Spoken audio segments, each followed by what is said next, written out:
Le premier tour des élections présidentielles brésiliennes va avoir lieu le 2 octobre prochain. Il verra s'affronter l'actuel président, Jair Bolsonaro, et l'ancien président, Lula da Silva. Le Brésil est-il, comme l'avait déclaré Clemenceau, un pays d'avenir qui le restera longtemps ?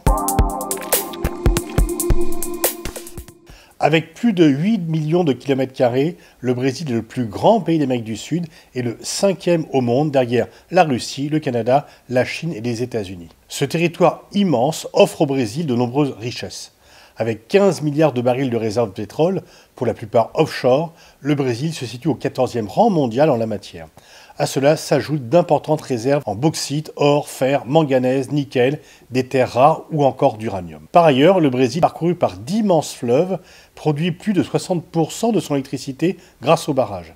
Il dispose d'un écosystème forestier majeur, dont la forêt amazonienne qui occupe 40% de son territoire. Les réserves de bois sont une source importante de richesse, mais leur exploitation ainsi que l'agriculture intensive menacent l'existence même de cet écosystème. Justement, l'agriculture est au cœur de l'économie brésilienne. Le pays est l'un des principaux exportateurs de produits agricoles et l'un des précurseurs dans la production de biocarburants. L'agrobusiness représente actuellement 20% du PIB brésilien et près de la moitié de ses recettes d'exportation. L'histoire du Brésil a fait du peuple brésilien une population plurielle, notamment du point de vue ethnique. La population brésilienne a connu une très forte croissance depuis le milieu du XXe siècle. 72 millions en 1960, 150 millions en 90, 214 millions aujourd'hui, qui en fait le 6e pays le plus peuplé du monde, derrière le Pakistan mais devant le Nigeria. La population est en grande majorité chrétienne, faisant du Brésil le 2e pays chrétien au monde derrière les États-Unis, mais la mouvance évangéliste se développe dans le pays et gagne en influence. Un immense territoire, des matières premières à profusion, une population plurielle et nombreuse, les atouts du Brésil sont conséquents. Mais le pays est également soumis à des soubresauts économiques et politiques qui entravent l'aboutissement de son émergence. Colonie portugaise entre 1500 et 1822, le Brésil devient un empire jusqu'à la proclamation de la Vieille République en 1889. Un an auparavant, l'esclavage était aboli, le Brésil étant le dernier État à faire ce geste. À compter du début du XXe siècle, le Brésil voit se succéder les régimes. L'Estado Novo, régime autoritaire et populiste, est mis en place par Vargas de 1937 à 1945. À partir de cette date, le Brésil connaît un régime démocratique au sein de la 4e République jusqu'au coup d'État militaire de 1964. Celui-ci est soutenu par la CIA et par les grands propriétaires brésiliens face au risque du péril communiste agité comme ailleurs en Amérique latine. Le Brésil est alors dirigé pendant plus de 20 ans par une junte militaire qui emprisonne, qui réprime toute opposition, se livre à la torture et aux assassinats. En 1985, le Brésil retrouve durablement la démocratie. Mais la jeune démocratie hérite d'une situation économique dégradée. Dans les années 80, le Brésil connaît récession et inflation, comme de nombreux pays émergents. L'inflation atteint jusqu'à 30 000% en 90 et pousse le pays à changer de monnaie. Le PIB du pays diminue puis stagne jusqu'au début de la décennie 90. Au cours de cette période, se succèdent des présidents et des gouvernements globalement issus du Parti du mouvement démocratique brésilien, classé au centre droit, qui mène une politique libérale et ouvre principalement le pays aux investissements étrangers pour tenter de relancer l'économie. En 1995, l'ancien ministre des Finances, Fernando Henrique Cardoso, qui avait vécu en exil en France, arrive à la tête du Brésil. Candidat du patronat et de la bourgeoisie brésilienne, il poursuit la politique de libéralisation tout en cherchant à réduire la dette du pays. Cela fonctionne, mais au prix d'une paupérisation et d'une augmentation des inégalités. Au tournant des années 2000, la crise économique asiatique affecte les économies émergentes d'Amérique latine et l'économie brésilienne est à nouveau en contraction. C'est dans ce contexte économique qu'ont lieu les élections présidentielles de 2002, qui est un tournant au Brésil qui voit la gauche arriver au pouvoir.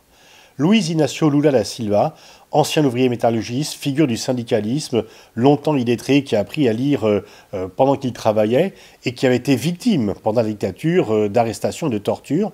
Il est élu, il avait créé le Parti des travailleurs, il avait été candidat 3 fois sans être élu et il triomphe enfin en 2002. Il a un programme très ambitieux. Réduction de la pauvreté, développement de l'accès à l'éducation, il table sur le développement économique pour financer ces réformes. Outre l'amélioration du contexte économique international au début des années 2000, qui bénéficie au Brésil, il met en place une diplomatie commerciale ambitieuse et se rend dans de nombreux pays. Lula fait le pari de l'intégration régionale en s'appuyant sur le Mercosur, le marché commun sud-américain fondé en 1991, et participe à la création de l'UNASUR en 2008, l'Union des pays d'Amérique du Sud, qui vise à contrebalancer l'influence des États-Unis au sein de l'Organisation des États américains. Cela favorise un rapprochement avec les régimes très à gauche, vénézuéliens et cubains. Il participe à faire également des BRICS, Brésil, Russie, Inde, Chine, puis BRICS avec l'Afrique du Sud, un véritable groupe de contact entre émergents qui vient contrebalancer ce qui est à l'époque le G8, redevenu le G7 après l'exclusion de la Russie. Sans rompre avec Washington, il prône un rééquilibrage en s'opposant cependant régulièrement aux États-Unis, aussi bien sur le plan politique, diplomatique que commercial. Il ouvre de nombreuses ambassades, notamment en Afrique, permettant au Brésil de disposer du 8e réseau diplomatique mondial. Le Brésil se montre également actif au sein de l'Organisation des Nations Unies. Il intègre le groupe des 4 avec le Japon, l'Inde et l'Allemagne, des pays qui demandent une réforme du Conseil de sécurité pour obtenir un siège de membre permanent. Le Brésil devient le symbole de l'émergence en Amérique latine, mais également dans le monde, et la preuve, c'est qu'il obtient l'organisation de la Coupe du monde de football en 2014 et des Jeux olympiques de 2016. Le pays connaît au cours des 2 mandats de Lula une croissance robuste et continue, alimentée d'ailleurs par la demande intérieure et par les mesures sociales prises par Lula. Le Brésil est passé du 13e au 7e rang mondial, devant l'Italie et derrière le Royaume-Uni. Une telle réussite économique donne à Lula les moyens de ses ambitions. Le programme Bolsa Familia est notamment mis en place pour favoriser la scolarisation, ou encore le programme Fome Zero de lutte contre la faim. Entre 2003 et 2010, la pauvreté est réduite, passant de 17,5 à 10% de la population. Une classe moyenne émerge avec l'augmentation du salaire minimum, plus de 50% au cours de ces 8 années. Le chômage est considérablement réduit en passant d'environ 12% en 2003 à 7% en 2010. Il met en place des mesures de lutte contre les discriminations dans un pays où le racisme reste important et se greffe sur la question sociale, survivance de l'esclavage tardivement aboli. Il met en place une réglementation sur le port d'armes. Il fait également voter l'union civile pour les couples homosexuels dans un pays où le conservatisme religieux reste extrêmement puissant. Mais le développement économique, bien qu'ayant bénéficié à une partie importante de la population brésilienne, ne s'est pas accompagné d'une réduction des inégalités. Les classes moyennes se sentent, pour certaines d'entre elles, concurrencées par les pauvres qui accèdent à la consommation. Le Brésil reste l'un des pays les plus inégalitaires du monde. Les grandes fortunes brésiliennes ont continué d'accumuler du capital avec la financiarisation de l'économie, quand les populations pauvres des régions reculées du pays connaissent toujours la misère.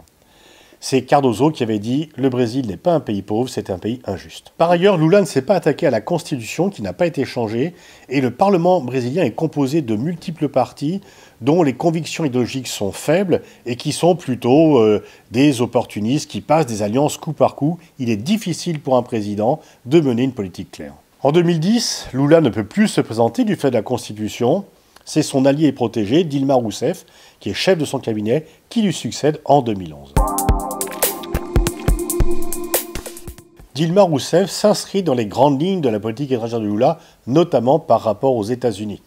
Elle poursuit l'ensemble de sa politique économique et sociale, mais les temps ont changé. D'une part, elle n'a pas la légitimité historique ou le charisme personnel de Lula.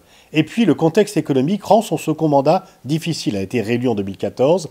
La baisse des prix des matières premières affaiblit considérablement l'économie brésilienne, qui reste très dépendante des exportations. Le pays rentre alors en récession. Le chômage, qui avait atteint son point le plus bas en 2012 avec 5,5%, explose de nouveau pour atteindre 12% en 2016. Une telle situation pousse le gouvernement à prendre un tournant de rigueur budgétaire et donc à restreindre les politiques sociales. Une trahison pour l'électorat populaire, le plus directement touché par la crise économique. En 2014 explose l'affaire Petrobras, une affaire de corruption qui lie de nombreux responsables politiques de tous les partis, mais les dirigeants vont s'arroger pour faire payer la responsabilité à Lula, qui est accusé, mais également à Dilma Rousseff. C'est dans ce contexte politique et économique dégradé, alors que des manifestations se multiplient pour exiger la démission de Dilma Rousseff, que se met en place une procédure de destitution contre Dilma Rousseff qui aboutit en juin 2016. Elle est remplacée par son vice-président Michel Temer, qui forme un gouvernement de centre-droit. Il est lui-même, comme la plupart des membres de son gouvernement, à son tour empêtré dans des affaires de corruption bien plus graves que celles qui sont reprochées à Lula, ou même Dilma Rousseff, pour laquelle on n'a vraiment rien prouvé. Il met en place une politique très rigoriste et multiplie les privatisations et les coupes budgétaires, ce qui le rend lui-même très impopulaire. Il n'a que 3% de cote de popularité le jour de l'ouverture des JO en 2016. L'ensemble de la classe politique sort discrédité de cette crise. Elle témoigne à la fois de la prégnance de la corruption et de la faiblesse du système politique brésilien, empêtré dans les compromis pour faire passer les lois. À l'étranger, le pays apparaît comme étant instable politiquement et peu fiable économiquement. Les partisans de Lula et Dilma Rousseff disent que, en réalité, auparavant, les militaires faisaient des coups d'État. Aujourd'hui, les grands patrons font des coups d'État juridiques et ils disent qu'ils n'avaient pas la matière ni à empêcher Dilma Rousseff de poursuivre son mandat, ni à condamner Lula qui, du fait de sa condamnation, ne pourra pas se présenter contre Jair Bolsonaro, le candidat d'extrême droite. Lula était favori des élections, mais il est emprisonné, donc il ne peut ni faire campagne, ni se présenter. Bolsonaro fait campagne sur la dénonciation de la classe politique, pro-armes, ultra-conservateur, climato-sceptique, nostalgique de la dictature, ultra-néolibéral. On le qualifie de Trump brésilien. Il a le soutien des puissants courants évangélistes et des lobbies de l'agro-business et des armes, et puis il subit une tentative d'assassinat qui va le rendre très populaire, et il ne va plus pouvoir faire campagne, ce qui fait que ses contradictions ne pourront pas éclater au grand jour. Il sera élu au deuxième tour avec 55% des voix. De même que Trump avait défait tout ce que Obama avait fait, Bolsonaro va vouloir défaire tout ce que Dilma Rousseff et Lula avaient fait, même si Temer avait commencé le travail. Il applique une politique libérale et d'austérité qui comprend une réforme des retraites en 2019, un programme géant de privatisation d'entreprises publiques et un projet de loi pour accroître l'indépendance de la Banque centrale. La composition de son gouvernement est marquée par un retour massif des militaires au sein des instances gouvernementales. Il va surtout permettre une reprise de la déforestation de l'Amazonie qui avait diminué de manière continue depuis 2004, en limitant l'action des organismes en charge de sa protection. Ouvertement climato-sceptique, sans sortir des accords de Paris, il ne met rien en œuvre pour les respecter. Devant les gigantesques feux qui détruisent une grande partie des forêts brésiliennes, le président nie aussi bien les chiffres que les responsabilités de l'agrobusiness et de la déforestation. Sur le plan de la politique étrangère, il s'aligne sur la politique de Donald Trump qui lui octroie le statut d'allié majeur des États-Unis hors OTAN. Bolsonaro réduit par ailleurs à néant le rôle du Brésil dans l'intégration régionale, notamment au sein du Mercosur. Il s'oppose vivement au gouvernement de gauche latino-américain, bien sûr particulièrement le Venezuela et Cuba. Il se rapproche d'Israël, des Émirats arabes unis et de l'Arabie saoudite, et il se montre très critique des instances internationales. Mais en même temps, parfois critique envers la Chine, il ne peut pas se brouiller avec Pékin, qui est son principal partenaire commercial et qui représente le tiers des exportations et le tiers des investissements au Brésil. Sa gestion dramatique, ou sa absence de gestion, de la pandémie du Covid-19, dont il commence par nier les effets, fait des ravages. Avec 700 000 décès, le Brésil est le deuxième pays le plus touché au monde par le Covid-19. Le départ de Trump de la Maison-Blanche ne fait pas les affaires de Bolsonaro, qui récolte les fruits de sa politique isolationniste. Le Brésil est isolé, aussi bien au sein du continent américain qu'à l'égard du reste du monde.